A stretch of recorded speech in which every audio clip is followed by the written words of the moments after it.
ये व्हाट्सएप में जो था कि मेरा सिस्टर का एग्ज़ाम है, मैडम कुछ MCQ आएंगे तो आप कर देना। तो मेरा छोटा बच्चा मैं इतनी बिजी हूँ, मैंने उसको ध्यान में ओके लिखा कि ठीक है।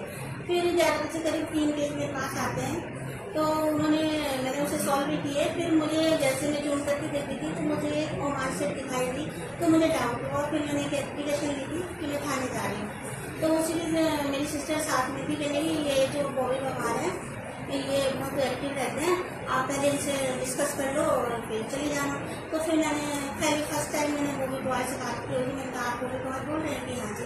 मैंने कहा कोई आज पेपर था क्या, मैंने ये थोड़ा मुझे डाउट हो रहा है, ऐसे ऐसे मैंने स्क्रीन शॉट है मेरे पास। मैंने कहा आप भेजो मुझे, और मैंने कहा नहीं मैं थाने जा रही हूँ कि आप चले यहाँ मत, थाने मत जाना और मैं अपनी तरफ से हैंडल कर लूँगा। तो ऐसा उन्होंने बोला, और फिर मैंने उनसे स्क्रीन शॉट किया तो कहेंगे 4 बजे तक मैडम हम पे मिल जाओगे। तो उसी दौरान ये सब सर का फ़ोन आया मेरे पास के लिए, तो इतना ही